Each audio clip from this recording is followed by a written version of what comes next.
নমস্কার বন্ধুরা, কেমন আছে? আশা করি ভালো আছে। সুদীপ ঠিকাদার কিচেনে তোমাদের সবাইকে স্বাগত জানা। তো বন্ধুরা, আজকে রেসিপি নিয়েছি গিলে রেসিপি। আশা করি রেসিপিটা তোমাদের খুব ভালো লাগবে। তো চলো বন্ধুরা, আজকে ভিডিও বানানো শুরু করি।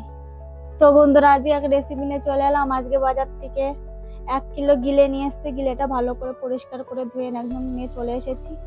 আজকে গিলেটা রান্না করব আজকে অন্যরকম ভাবে বন্ধুরা, কষা কষা করে রান্না করব। আর এখানে নিয়ে নিয়েছি পেঁয়াজ কুচিয়ে নিয়েছি, এখানে কাঁচা লঙ্কা শুকনো লঙ্কা নিয়ে নিয়েছি, এখানে রসুন চাইনিয়ে নিয়েছি, এখানে জিরে গুঁড়ো করা নিয়ে নিয়েছি, জিরের গুঁড়ো।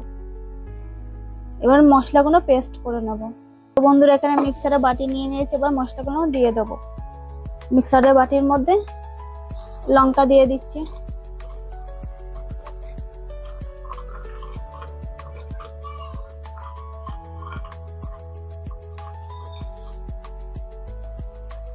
জিরের গুঁড়ো,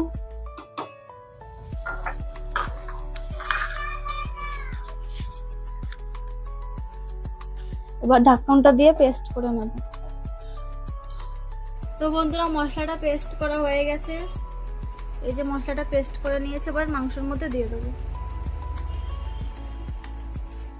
আজকে আমি মাংসটা অন্যরকম ভাবে রান্না করবো বন্ধুরা, তোমরা বাড়িতে অবশ্যই একবার ট্রাই করে দেখবে। রেসিপিটা খেতে কিন্তু খুবই ভালো লাগে। তো বন্ধুরা, পেস্ট করা মশলাগুলো সব দিয়ে দিলাম মাংসের মধ্যে। এবার অল্প করে এর মধ্যে কুচনো পেঁয়াজ দিয়ে দেবো। পুরোটা দেবো না, অর্ধেক দেবো আর অর্ধেক রেখে দেবো। বন্ধুরা, পরিমাণ মতন হলুদ দিয়ে দেবো, পরিমাণ মতো লবণ, আর অল্প করে সরষের তেল দিয়ে দেবো। তো বন্ধুরা, এবার মেখে নেবো ভালো করে। তো বন্ধুরা, মাংসের থেকে কিন্তু গিলে খেতে কিন্তু আরো বেশি ভালো লাগে, এর স্বাদই আলাদা। ভালো করে মাখিয়ে নেব। তো বন্ধুরা, ভালো করে মাখিয়ে নিয়েছি। এবার রান্নাটা বসিয়ে দেবো। তো বন্ধুরা, কড়াই বসিয়ে দিয়েছি। এবার গ্যাসের ফ্লেমটা ধরিয়ে দেবো। কড়াই গরম করে নেবো। এবার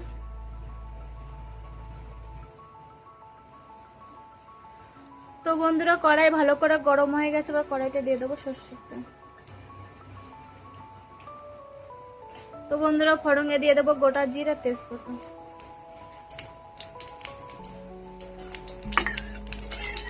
তো বন্ধুরা, জিরাটা ভালো করে ভাজা হয়ে গেছে। এবার যেই কুচনো পেঁয়াজগুলো রেখে দিয়েছিলাম ওইগুলো দিয়ে দেবো তেলের উপরে।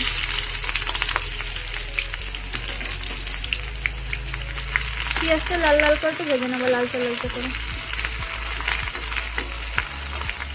তো বন্ধুরা, পেঁয়াজগুলো লালচে লালচে করে ভেজে নিয়েছি। এবার মশলা মাখা মাংসগুলো দিয়ে দেবো। এবার কষায় নেব।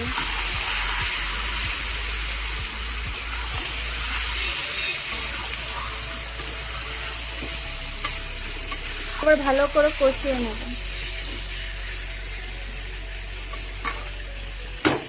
তো বন্ধুরা, দেখো, যত মাংস কষাচ্ছি তত কিন্তু মাংসের থেকে তেল ছাড়ছে। আর মাংস যত ভালো করে কষাবে আর খেতেও কিন্তু তত ভালো লাগবে। 5 মিনিট মতন কষিয়ে নিয়েছি, আর 5 মিনিট মতন কষিয়ে নেব।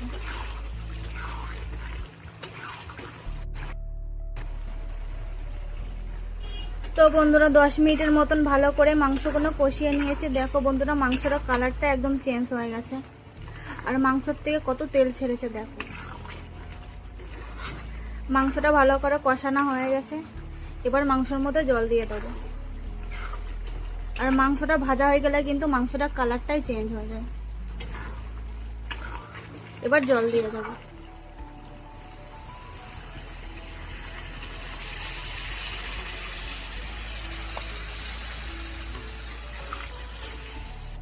তো বন্ধুরা, 10 মিনিটের মতন ঢেকে রেখে দেবো। তো বন্ধুরা, 10 মিনিট হয়ে গেছে। এবার দেখে নেব।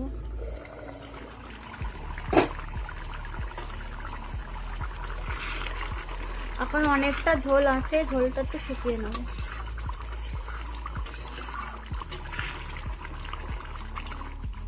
একদম গা মাখা করে ফেলবো ঝোলটা শুকিয়ে। তো বন্ধুরা, আমাদের গিলের রেসিপিটা তোমাদের ভালো লেগে যদি থাকে তাহলে একটা লাইক করে দেবে, একটা কমেন্ট করে দেবে, চ্যানেলটা সাবস্ক্রাইব করে দেবে, আমাদের তাহলে নতুন নতুন রেসিপি তোমাদের কাছেও পৌঁছে যাবে। আর একটা ঝোল আছে, আর একটা ফুটে নেবে। বন্ধুরা এবার দিয়ে দেবো বেটে রাখা গরম মশলা। এবার মিশিয়ে দেবো গরম মশলাটা।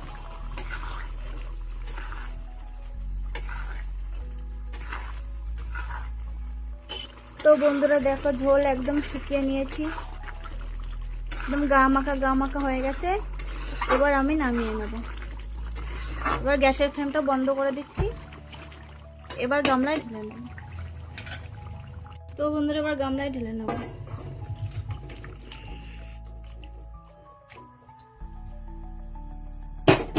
তো বন্ধুরা দেখো কালারটা কত সুন্দর, গরম গরম ভাতের সাথে খেতে কিন্তু খুব ভালো লাগবে।